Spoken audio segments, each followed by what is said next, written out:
Have you seen Chef? Oh my gosh, it's been like a decade since I said that. Yo, what's up and welcome back. Yes, back to Angel's Reach as always. I'm Angel, and today, as aforementioned, I used to wear my comedy inspirations on my sleeve, Filthy Frank being one of them. And he had a series on his channel called the Cake Series where he made a cake out of hair, vomit, and human parts. I'm not going to go into it. But basically, one running joke inside that friend group and also in that series was Chef, the 2014 comedy drama movie by directed and starring Jon Favreau. Directed by and starring Jon Favreau. Yeah. And so I actually saw a YouTube reel or a YouTube short not too long ago talking about where it was Max discussing how Chef became an inside joke, and it was essentially just because it was a movie, I think, there was no rhyme or reason to it, but it just was something that they kept saying to each other, and it became an inside joke. And so, because of how insanely blasted I was on 420 and how tired I was the day after, aka yesterday, I decided I didn't want to go all the way to the movie theater. I kind of just wanted to watch a movie at home and play some video games and just chillax. And so that's what I decided to do. And I went on Netflix to scroll what movies I could watch. And I went to critically acclaimed movies and saw Chef and was reminded of that. And I was like, this is just going to be the movie I'm going to have to watch. And I saw it was 2 hours, and I'm like, you know what? I'm going to buckle in and get ready for it.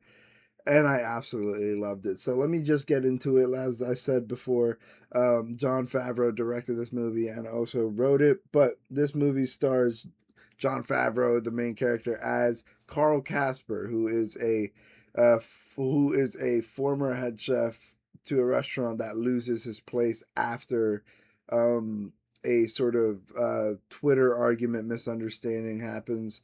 He's also a divorced father, has a kid, and and has a sort of kind of flirty relationship with his receptionist at the former restaurant he worked at. But the essentially the plot of the whole thing is after that Twitter argument happens and he sort of loses his position as head chef, he goes back to Miami with his kid and his ex-wife who he had the kid with, to sort of rediscover his love for food again when he gets the idea or when the idea of getting a food truck gets pushed onto him again and again. So really, really phenomenal cast. I mean, I really love Jon Favreau, Sofia Vergara, Scarlett Johansson was absolutely amazing. John Leguizamo, oh my gosh, Leguizamo. I'm pretty sure it's Leguizamo. I thought he was like Chilean or something like that. Or I'm like, what is he? Is he Italian? Leguizamo? Dang. Yeah. Robert Downey Jr. was insane. I can't believe he had a cameo in this. It was. I was like, my jaw dropped when I saw him. I was like, oh my gosh, I can't believe this is happening. Let me think who else. The child. I don't know who was the child actor. Let me look at the cast right now because he was absolutely fantastic. Oh, Bobby Cannavale. Yeah. He played Tony. Okay, there we go. MJ Anthony. He played Percy the Kid. He was. Yeah, Dustin Hoffman was Reva. I was like, yo, he looks familiar, but I was like, that's not Dustin Hoffman. That's way too short to be Dustin Hoffman. Oh my god, that's crazy. Dustin Hoffman was Reva, the owner of the restaurant. Okay, yeah, MJ Anthony was Percy the child. Phenomenal. I think he really like sold the part of like I daddy issues, so whatever. But I mean, like he really sold the part of like a sad kid, who just like is like understanding of the disappointment of his father time and time again. I mean, it was really like he really sold it well, and the like really, I mean, the dialogue. I mean, at times I was like, "There's no way a kid is saying that," but I mean, kids are super smart, and like the emotional parts of this movie are some of the best, honestly. And basically, what I want to say about this movie is that like it's a really homey, heartwarming film about like family and the pursuit of passion. You know what I mean? The lengths of which you'll go to, be inspired, do the things you love, surround yourself with the people you love, do the things you love. I mean, it it really is like a heartwarming story start to finish, and yeah. I mean, I like even at the times where he's like a really flawed parent, I think he acknowledges that as well, and um he doesn't have the best like sort of relationship with his ex-wife, and then he's like at the times like heavily insecure, and I really like the fact that John Favreau wrote that into the movie, because like it's very easy to make yourself the main character and have like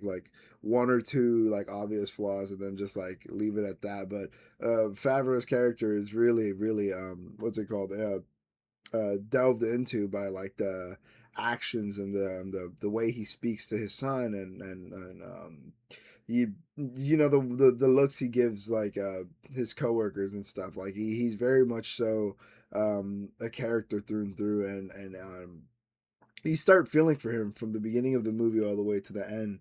He's a great character to root for because he is I mean, very relatable. He like every. I mean, first of all, this movie is beautifully shot. You get a lot of emotions from the shots that are sort of presented to you. Sorry, I was looking at my van down there. So you get a lot of shot. You get a lot of details and information about the characters from the shots. For example, one of my favorite parts of the movies, or one of my favorite settings of the movie, is whenever John Favreau's it's in his apartment, because it's always this lights off, dark. The only light coming from the house is like from like windows and like natural sunlight, and that like it's very few, and it's dusty, and like obviously the windows haven't been opened in some time because like the air hasn't been dispersed and stuff. Every time that John is in his house, or I guess Carl Casper is in his house. I should say Carl because that's his character's name. Every time Carl's in his house, you sort of really get and understand that he's a single divorced like dad, because it's just like the most depressing sort of scene ever. And then it's extremely juxtaposed by like the most delicious looking food ever. That's another thing, along with like beautiful shots. I mean, there's beautiful shots of food as well. Like everything that Carl makes in the movie looks absolutely good, and that's partly because I heard, not I heard, I read that Roy Choi, real life chef, was serving as co-producer, so like he definitely helped out for the thing. I think there was a scene at the end on Netflix of the credits where there was like a scene of him like helping John cut some chicken or something like that, or some food. Yeah. I absolutely love Scarlett Johansson in this role. I think like, oh my god, I just love Scarlett Johansson, dude. Like I think her voice is so amazing, but like her playing the supporting like role of supporting uh Carl's dreams, and like sort of being the realizer for him, or like being the turning point for him to help him realize that like he needs to get out of this joint, and he has more potential and he's better than this and stuff. Scarlett Johansson plays like the waitress or busser or something like that in the restaurant, in the restaurant where Carl is a head chef in, that he gets fired from, and they sort of have these moments after like a shift or something like that, where they go out and they have a smoke break, and that's sort of when they break down and get like real and sort of start talking about life and stuff. And so that's when you sort of realize that Carl Casper wants more, but he is sort of trapped, and he gets like a bad review for like food that he's been putting out always and been playing it safe, and he wants like creative liberty, and yeah, he's just constantly challenged between like, the like pleasing people and pleasing himself. And when he goes to Miami, when his ex-wife tells him that he like has to sort of be a nanny and take care of Percy while she's working away in Miami, because the nannies can't like fly internationally, he decides that like a good way to bond is by getting a food truck that Sophia's other ex-husband helped him pay for, who was Robert Downey Jr. He played a really sick psychopathic role, like in not psychopathic, but definitely like super the like sociopath, like very much so like in your head, like crazy, weird character. I really liked that. I thought it was a nice change of pace. I thought because for the most part, from the way it's shot to like the even the food looking really nice and yummy to the dialogue to the nice emotional moments that the characters have together. This movie is super warm, and so when you have like a moment like that so stagnant and jarring and broken up from the rest of the movie, it really like made me lock back in. I was like, oh my god, yeah, I forgot. I mean, like this is a warm story about like finding the pursuit or like finding your purpose and like reuniting that spark and rekindling with family and being the family member that you want to be. I was gonna say father you want to be, but I guess if you're a son, maybe being the son you want to be too. Because Percy was doing a lot of stuff to have a good relationship with his father. He was really trying and like communicating and letting him know that like dude, like even spending time with you and talking to you and like is signing you up for Twitter is like a relationship enough as is. You know what I mean? It's like enough of a thing, enough of a hobby, a bond. I don't know. But yeah, so beginning to end, this movie was heartwarming, and I think it's something that you should absolutely watch. I think it's super nice, super like a great weekend movie.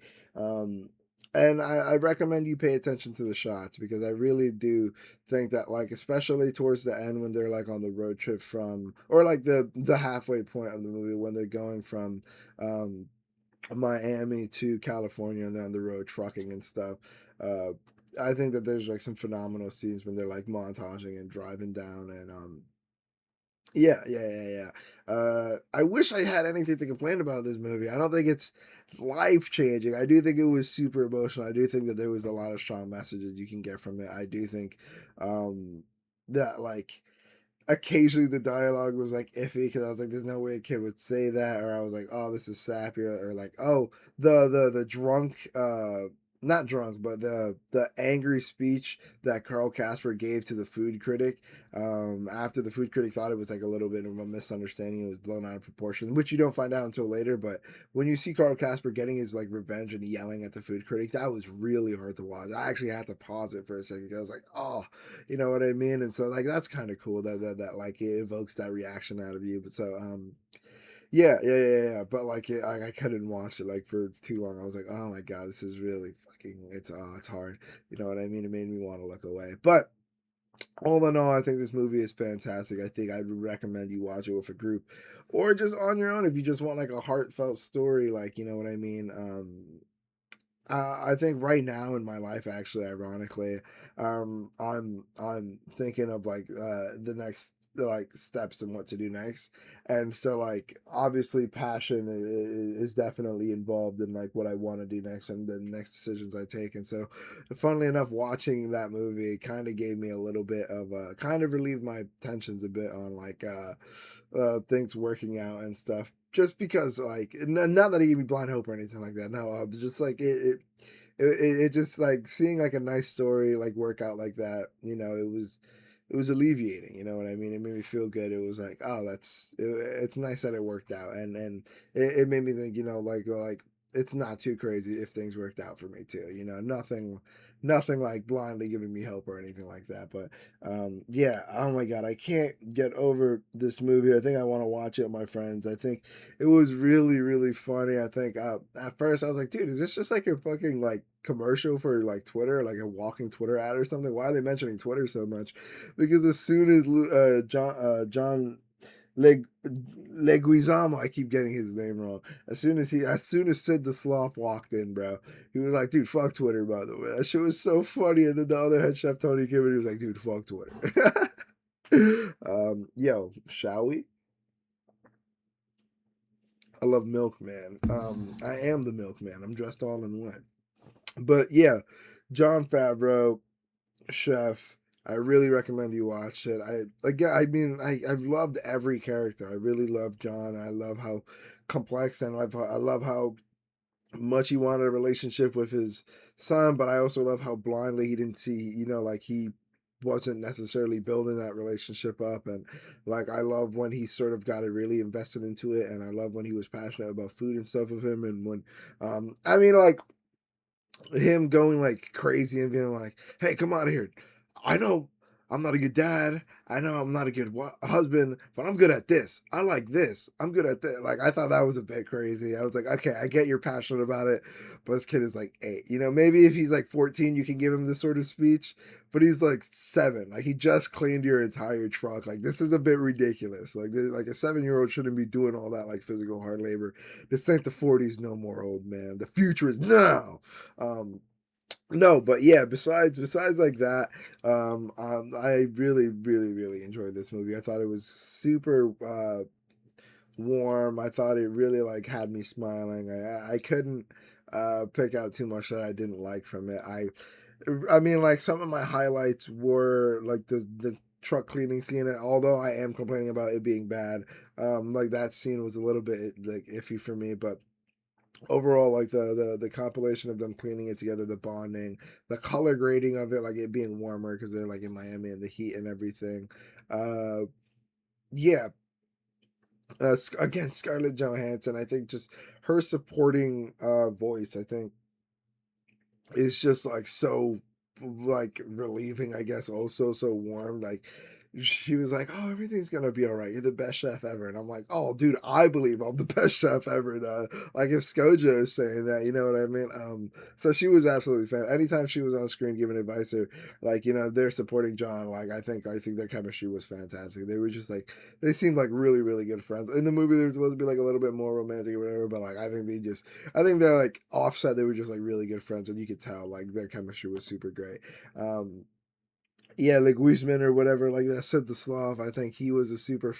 I think he was like the best supporting character, honestly, because like, I think not only was he like shooting the shit with John the whole time and like being there and like being his anchor, he was also there for Percy as well, like being like a consistent part of the truck and just like contributing to like the culture of food, and like not only having like Spanish connections and helping with the truck, but also just being a like a presence in food and memories, and in John's and Carl's like friend circle and stuff. You know, he quit his job as sous chef, head sous chef, because John inspired him, or because Carl inspired him, because of how happy he sounded and how passionate he was about the food truck he was doing. You know what I mean? And so like it's that passion, it's that sort of loyalty, friendship, is that sort of communication, is that sort of connection that sort of leads Casper to find the passion that he has in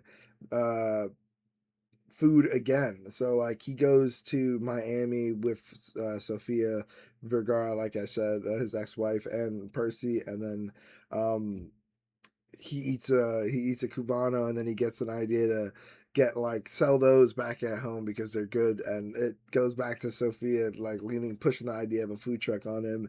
And so that like just leads to the food truck being bought, and then Robert Downey Jr., and then the conclusion being like a tour from uh Miami to California, where where he like plans to continue his food truck until the food critic comes and then offers him a business opportunity. And that's sort of where the movie resolves itself. The food critic at the beginning coming and trying the food that he's now passionate about, and sort of ignited the flame for himself again. And it's just like a simple nice resolution to like a heartwarming story. I mean, I don't think this is gonna like change your life or anything like that, but I do think that there's a few messages about family and stuff that it would be nice to like hear again, and like that aren't too repetitive and aren't too forceful, and like, you know, are balanced well between, you know, dramatic serious roles, emotional moments, and a lot of like comedy. I was gonna say comedic moments, but I already said moments. So a lot of comedy, a lot of funny jokes, a lot of uh, like physical humor, a lot of, you know, like quick jabs and jokes. Yeah, nothing to complain about at all. Um, yeah, I don't know if this is going to be a Film Friday. I don't think so. I think I just want to throw this up because I really recommend people go watch it. I think I'm going to stick to like new movies getting dropped for Film Friday. But yeah, I definitely recommend checking Chef out. If you haven't, let me know. Like, subscribe, hit the bell so you're notified whenever I upload. And let me know if you enjoyed Chef. What's your favorite Jon Favreau movie? I think this is the only one I've seen. I gotta go check what else he's directed. All right, that's it. Whatever. Bye.